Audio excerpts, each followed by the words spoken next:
Tere kõikidele, kes on jõudnud siia kohale vaatama meie live show'd. Miks me seda teeme, sa küsid?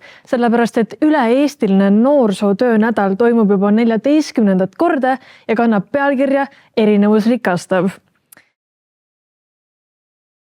Ja mul on juba järgmine külaline siin täitsa olemas.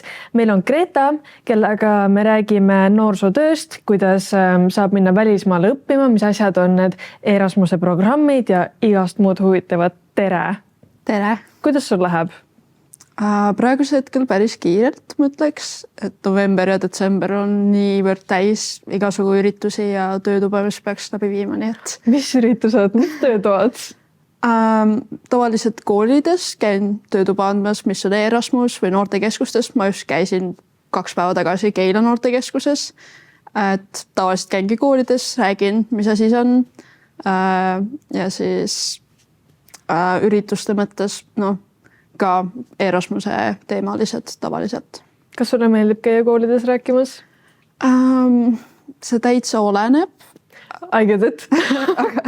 Ma ütleks, et pigem küll jah, et iga siuke kool on põnev ja on rõõm näha nende noorte säravaid silmi pärast, kui ma olen siis andnud loengu ära, et tuldakse ikka küsima, et issand jumal, kas ma saaks veel infot, ma kartsin väga küsida ja seda on tore kuulda, et ikkagi pärast on tunne, et tahaks ikka ka minna ja proovima seda programmi. Kuidas sa enda jaoks avastasid noorsootöö? Ma vist olin äkki 7-aastane või 6-7 midagi sinna. Hästi noor, ütleme.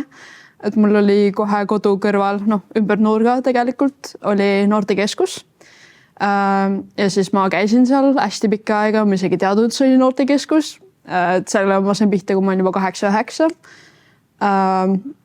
Ja siis sealt jäi see pisik külge ja käisingi noortekeskustes ja mingi aeg, kui ma vist mingi 15 olin, tekkis mul idee, et mis siis, kui ma avastaksin noortekeskuse üle Eesti.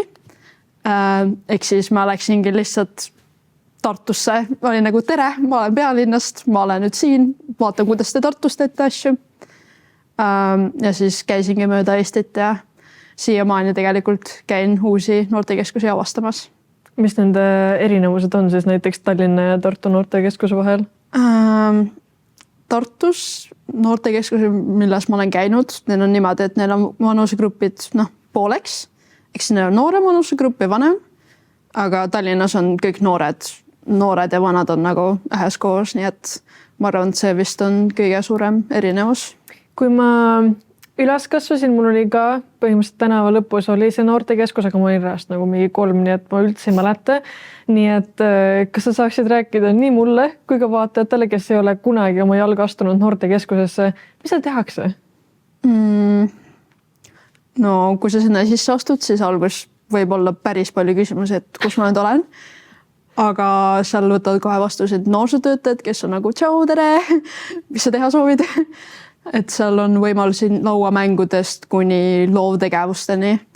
Ehk siis võid mängida lauamängu, võid kokata, võid teha mingit käsitöötegevust, võid lihtsalt rääkida juttu. Kui sa näiteks õpid, siis nad aitavad sind koolitöödega. Et juhul, kui see matemaatika ülesanne üldse ei keri, et siis küsin noorsootöötajad abi ja üldjuhul nad oskavad aidata. Tore! Et see on nagu siuke hästi hoitud koht, et sa tunned, et loodetakse. Nagu safe space, kus sa saad hängida ja kõike teha nagu. Okei, väga lahe. Ja kuidas see noorsootöös osalemine on sinu elu nagu muutnud?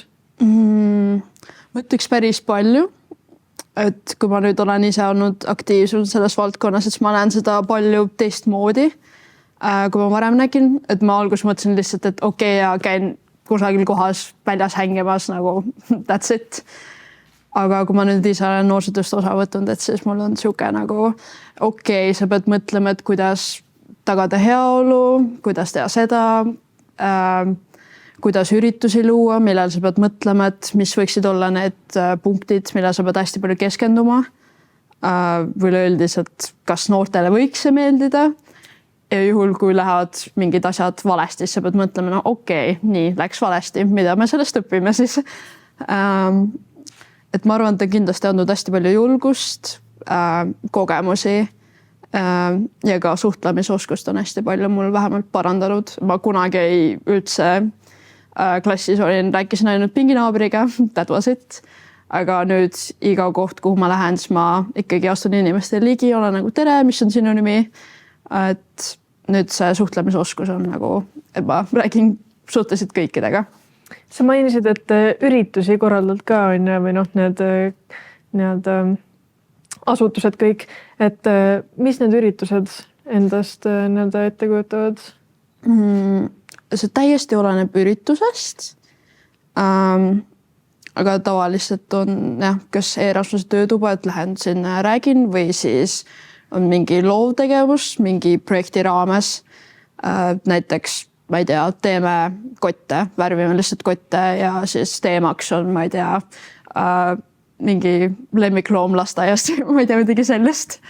Et see täiesti oleneb tegevusest, aga neid on nii palju seinast seina olnud, et ma ei tea, kokkamisest kuni kuidas, ma ei tea, õppida võõrkeelt või kuidas teha seda ja toda, et. Ja kõik on igale poole oodatud. Ja. Ei pea kartma minna kuhugile noortekeskusesse? Ei pea üldse kartma, et lihtsalt astud sisse ja isegi kui arvad, et sa sõpru või midagi leiad, siis ikkagi natuke aja pärast oled nagu oi, tšau Jaanus või ma ei tea, midagi sellist, et. Ülikerge koht, kus sõpru leida? Jah. Okay. Nii, ja mainisid ka Erasmuse programmi. Mis see on? See on siuke lahe programm, mis on siis Euroopa Liidu poolt rahastatud. On mõeldud eelkõige vanusele 13–30, aga seal on siuksed alagrupikesed, ehk siis Erasmuse programmi alla kuuluvad noortevahetused, mis ongi 13–30. Siis on oma algatuslik projekt, mis on ka siis 13–30, ehk siis kus sa võtad 4 oma sõpra kampa ja teed näiteks selle koti tegemise töötoa. Ja see on ka Discovery U, mis on pigem uuem asi. Ehk siis see annab ainult 18-aastastele võimaluse, 2 korda aastas on taotlusvoor. Annab võimaluse võita sulle rongipileti, millega sa saad nädal aega minust mööda Euroopat ringi reisida. Ehk siis lihtsalt istud ühe rongi peale, siis lähed teise kohta ja et siuke lahe ja kõik on täiesti tasuta kusjuures, mis teeb selle hästi põnevaks. Ehk siis sa võid minna Eestist välja, sa võid jääda Eesti, aga ma arvan, et kes ikka tahaks nagu Eestis lihtsalt olla kogu aeg, et maailma avastada on tore ju. Kas, ma ei saa võib-olla väga õigesti aru, aga kas see hõlmab ka endas seda, et sa saad minna välismaal õppima?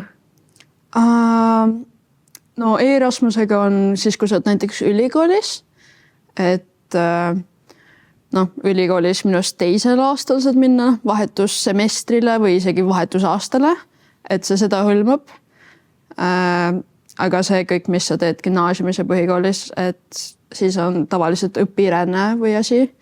Ehk siis sa lähed näiteks kooliga, lähed kusagile tegema oma praktikat või midagi sellist. Kas sa oled ise ka välismaal käinud mingi projekte tegemas? Need on nii palju olnud. Need on lihtsalt kohutanud palju, nii mul lihtsalt vahepeal ununeb lihtsalt ära, et käisin seal. Mul on seal riigis käinud või? Õigus? Ja, et seda juhtub hästi tihti, kui ma unustan ära, mis projekti ma olen teinud, aga ja neid projekte ikkagi juhtub, et aastas vähemalt 3 tükki.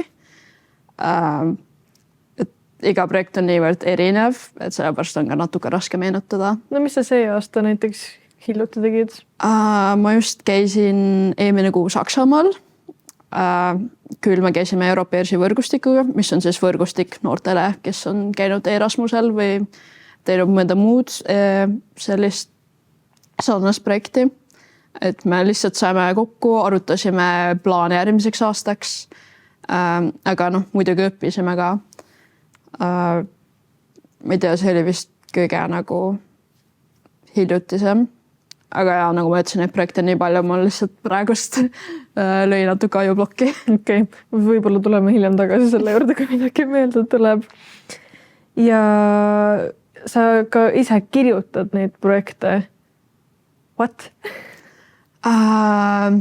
No kirjutamise mõttes, kui ma esimest korda hakkasin kirjutama, siis mul oli täielik paanikaosakond. Et ma lihtsalt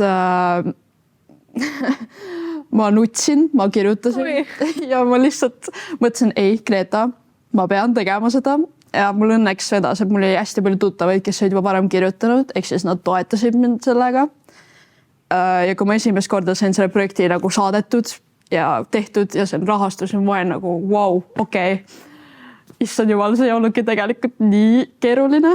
Ja mis su esimene projekt oli? Appi, ma isegi ei mäleta. See on nüüd hea küsimus, aga ma miskipärast arvan, et see võis olla noortevahetus. Ja vist oli kultuuride vaheline õppimine sellist. Ja mis see noortevahetus on? See on jah, nagu ma mainisin 13–30 aastastele. Ehk siis seal on 16–60 osalejad, ehk siis see võib olla päris palju osalejaid. Ja tulevad siis erinevatest riikidest noored kokku. On sul siis üks teema, hästi vabas valikus õpid seda. Näiteks ütleme, et ma ei tea, kuidas kasvatada taimi. Lähed koha peale, on sul veel teistest riikidest.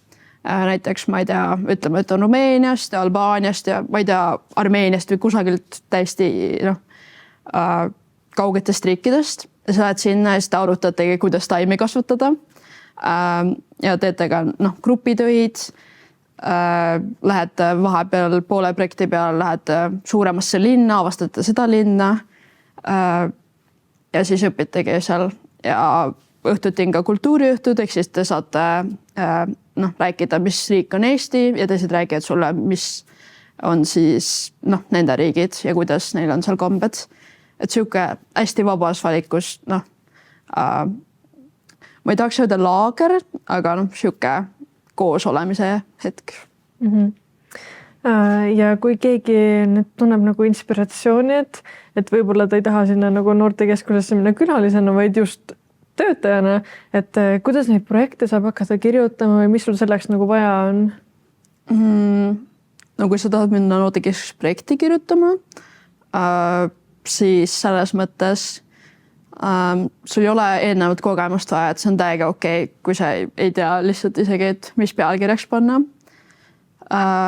Et tavaliselt noortekeskustes noorsootöötajad juba on sellise kogemusega, eks nad saavad nõu anda. Või võid kas või guugeldada, et kuidas kirjutada projekti. Jah, tavaliselt võtad sõbrad kampa, siis on seltsis segasem ja lihtsam, et jagate ülesanded ära.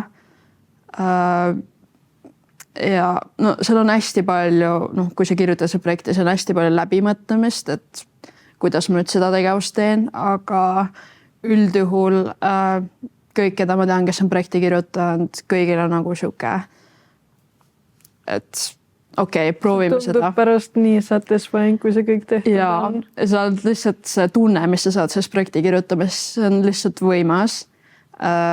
Et ma pigem mõtleks, kui sa hakkad projekti kirjutama ja kui sa ei tea, kust alustada, see on täiega okei. Pane lihtsalt oma mõtted kirja ja ära keskendu sellele, et ma pean nüüd see projekti valmis saama, keskendu sellele protsessile, kui sa kirjutad seda, et ära mõtle, et oh my god, 2 kuu pärast ma pean seda tegema. Siis mõtle, et okei, nüüd ma olen täna, on see päev, täna ma teen seda.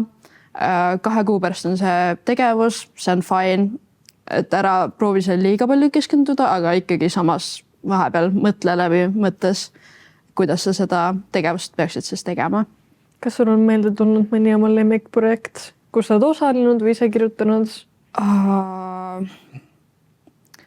Ma ei tea, iga projekt on nagu erinev ja iga projekt on mingis mõttes nagu lemmik. Kindlasti, kas on inimesed, asukoht, mingi muu asi. Aga ma arvan, et üks kõige meeldejäävamalt vast on noorteprojekt, kui ma käisin Armeenias. Sinna, seda Erasmusel on Euroopa Liidu riigid, aga on ka kolmandad riigid. Eks ma läksin Armeeniasse, ma olin 17 ja ma läksin sinna täiesti üksinda, mis tähendab seda, et mul ei olnud teisi grupikaaslasi kaasas, mis tegi selle hästi põnevaks, et ma olen nüüd iseseisev, ma saan avastada. Ja meil oli seal üks siuke naljakas lugu, et me olime seal hotellis siis, olime Jerevani külje all ühes väikses linnakeses, nagu see oli päris väike linn, siuke 3000 elanikku. ja meil oli kultuuriõhtu ja siis tuli üks Gruusia osaleja meie juurde oli nagu, et kui te tahate, et siis üle tee politseinikud kutsusid kohvile. Et me olime nagu naljatas ja mõtlesime nagu, mis mõttes kohvile politseijaskond, et ja siis me mõtlesime, okei. Ja mina ja 2 eestlast läksime siis üle tee sinna politseiaskonda. Mõtlesime pikka aega, et see on mingi väga halb nali. Aga ei astusime ukse sisse, olid kohe kohvi, saia, mis iganes te soovite. Ja siis me lihtsalt istusime seal maha ja rääkisimegi 1,5 tundi ja me olime nagu okei. Ja siis rääkisime, et kuidas Eestis on, et Eestis politsei niisama ei kutsuks sind kohvitama. Et mõtlesin, no mis mõttes, et eestlased on nii ebaviisakad, siis me oleme nagu mingi Kinda. Ja siis pärast nad olid, et kuule, kas te tahate politseiautoga ka natuke sõita, siis me mõtlesime, et see ei ole reaalne nüüd, et see ei tohiks olla legaalne. Aga ta ütles, et ei, me näitame linna. Ja siis me natuke sõitsime selle politseiautoga ja siis nad ütlesid, näed, siin on ujula, siin on spordikeskus, siin elab minu onu, ma isegi mäletan, mis nimi. Ja see oli ikka tõeliselt meeldejääv ja see projekt, kõik need inimesed, kes seal olid, et me oleme nendega isegi mõnega paar korda veel kokku saanud peale projekti. Ehk siis sa tõesti sõbrad terveks eluks. Mitmes riigis, kui sa niimoodi peast tead öelda, oled sa kokku üldse käinud seoses nende projektidega? Mul just üks päev arutasin seda tuttavaga ja ma sain arvuks 20. Oh my god! Nii et peaaegu enamus Euroopast olen käinud. Wow. Ja mis su lemmikriik on? Lemmikriik, kus projektis? Sorry, ma tean, et ma ei saa küsida siuksedest. No Armeenia meeldis, aga ma ütleks, et Saksamaa on ka täitsa lahe olnud. Kuigi pärast bürokraatia, aga see on väike probleem, et selles mõttes projekt on lahe, nii et siis bürokraatiga tegeleme pärast, et selles mõttes. Ja kas sa oled käinud ka välismaal õppimas? Ma olen käinud välismaal õppimas kui noorsootöötaja, eks ma olen käinud noorsootöötajatele mõeldud õpirännetes. Käisin viimati, hea küsimus, Belgias vist eelmine aasta. Ja see oli teemaks jätkusuutlikkus ja nagu erinevused igapäevaelus niimoodi. Ja mul oli seal 15 riigist osalejad, igast riigist 1. Ja siis me arutasime, mis on siin diskrimineerimine ja kuidas töötada noortega, kes on teistest linnadest või väiksematest asulatest või üldse erinevad. Ja siis me rääkisime sellest ja õppisime ja pärast tegime siis tegevuse enda koduriikides selle teema ala. Ja siin on nüüd nii palju küsimusi tulnud, ma olen tahvel on siin täitsa sassis juba. Aga üks väga hea küsimus on, et kuidas mõjutab kultuuride vaheline õppimine noorte isiklikku arengut ja maailmavaadet? See on nii hea küsimus, et mul praegust oota. No positiivselt, No ma ütleks, et üsna positiivselt, et kui see noor läheb sinna teise riiki, teise kultuuri, teise õpib ka ennast tundma seal. Sellepärast tavaliselt sa räägid seal inglise keeles, mis tähendab seda, et sa pead juba uues keeles harjuma ümber. Seal on nii palju erinevaid inimesi ja see võib tunduda palju, aga see tõesti avardab noore silmapilti väga-väga palju. Ja see on väga kasulik, et sa saad sealt kogemuse, mida sa kannadki terve elu. Väga-väga positiivselt. Kõik noored, kes praegu vaatavad, mõtlevad, peaks ka võib-olla tegelema sükse asjaga, mis sa neile ütled? Minge, avastage, reisige. Et nagu mu ema ütleb, et vähemalt sa teed midagi tarka, et selles mõttes Erasmuse minemiseks ei pea olema õpilane. Kui ma käisin esimest korda rahvusvahelisel Erasmusel, eks ma läksin Rumeeniasse. Ma olin töötu, ma ei õppinud, nii et selles mõttes ma kartsin, et äkki nad ei võta mind, aga nad võtavad kõiki, et selles mõttes pole vahet, kes sa oled. Nii. Greta toetajad Valdekus on tema üle nii uhked ja temast inspireeritud. Aitäh, Valdeku rahvas! Nii. Kas Eesti noored kasutavad piisavalt rahvusvahelisi õppimisvõimalusi? Ma ütlen, et viimastel aastatel on see tõusuteel, ehk siis seda on hästi positiivne näha. aga siiski ma olen kuulnud lugusid, et kui me oleme näiteks koolidesse läinud või rääkinud noortega kusagil teistes kohtades, siis on noored ikka, ma ei tea, mis asi see Erasmus on, et kas see on ikka legaalne, et mis mõttes sa lähed nüüd kuhugile 8 nädalaks täiesti tasuta.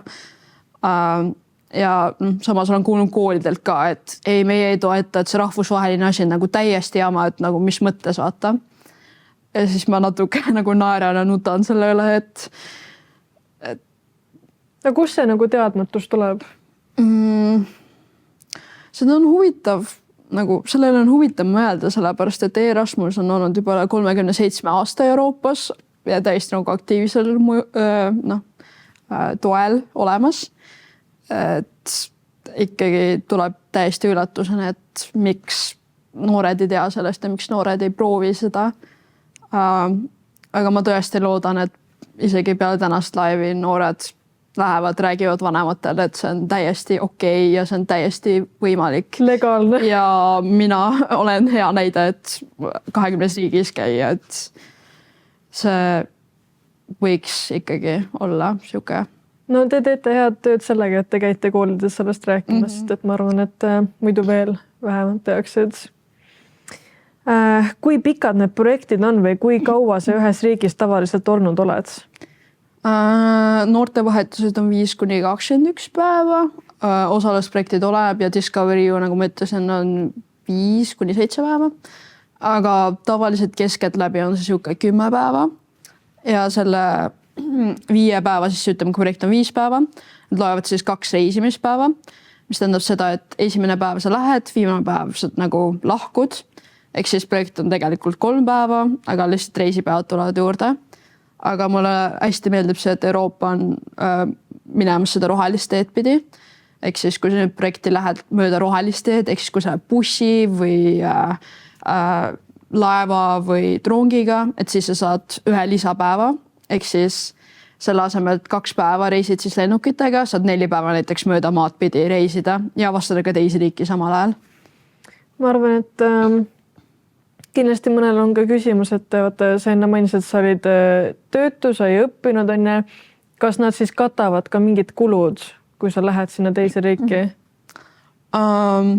Selles mõttes, kui sul ei ole rahalisi võimalusi, sest tavaliselt Erasmus programmiga on see, et sa pead piletitased kõik ise ostma. Nad maksavad sul hotellitasid juba nagu eelnevalt kinni. Ehk siis sa põhimõtteliselt ostad piletid, lähed koha peale, tuled tagasi pärast riiki, siis nad annavad selle raha, saadavad tagasi selle.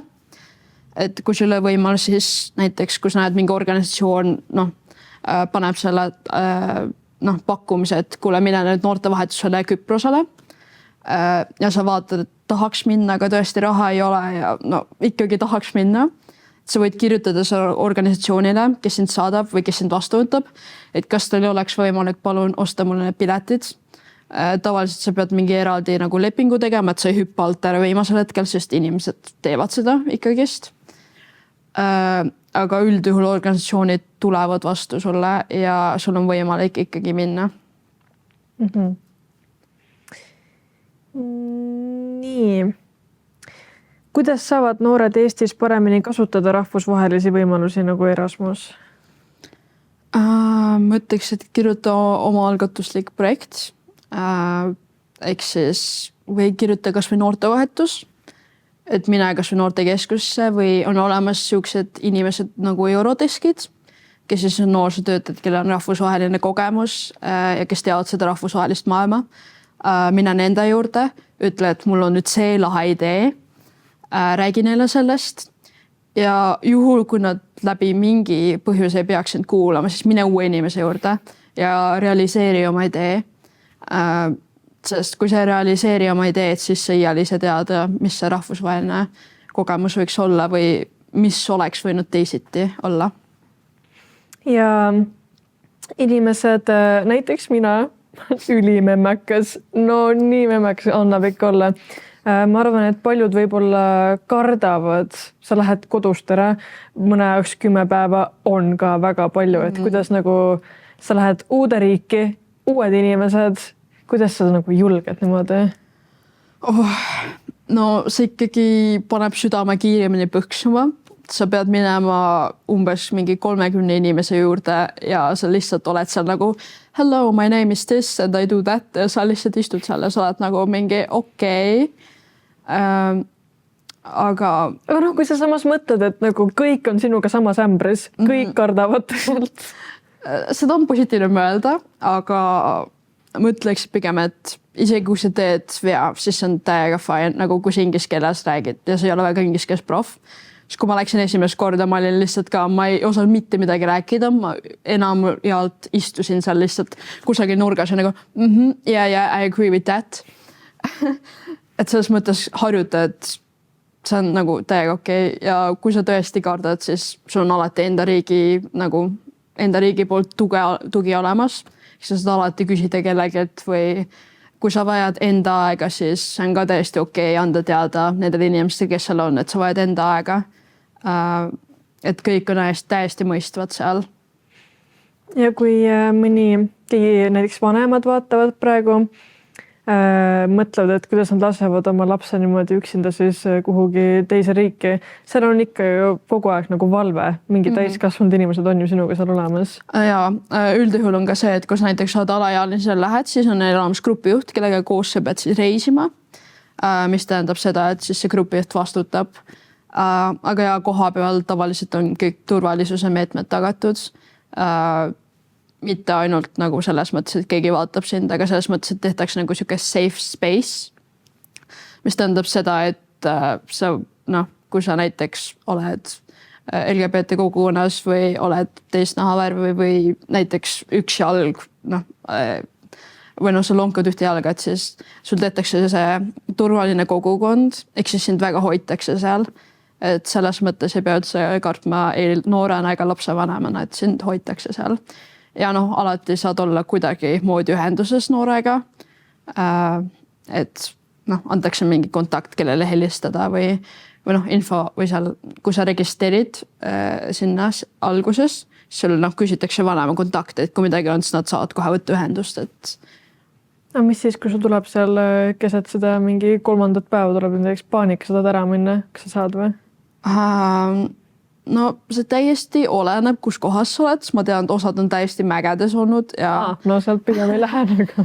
Aga üldjuhul, kui sul on tõesti väga halb olla, siis sul organiseeritakse see äraminek.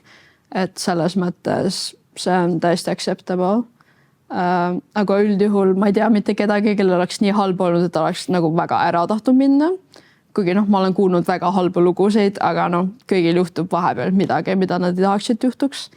Aga jah, see võimalus on täitsa olemas, et kui sa ei suuda tõesti olla seal, aga... Ehk ikka kannatab ära. Ja kas sul on peast praegu öelda mingid kindlad lehed või Facebooki grupid või Instagrami kontod, kuhu noored saavad pilgu peale visata, et seda Erasmuse infot ja kõiki neid asju vaadata? Ma kohe esimesena pakuksin Erasmus Plus Euroopa Solidaarsuskorpuse agentuuri lehekülje, mis on siis euroopanoored.eu.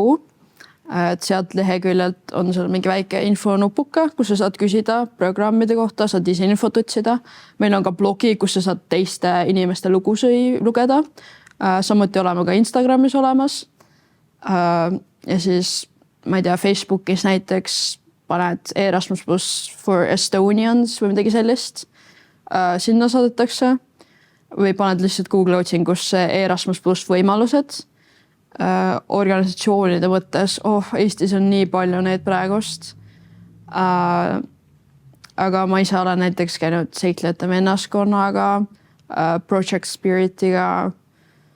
Ma ei tea, mul praegust ei tule rohkem, sest neid kes otsib, see leiab. Ja, nad tekibki lihtsalt nii palju juurde, et sa ju ise enam piiri pidada. Aga need on. Super. Aitäh sulle.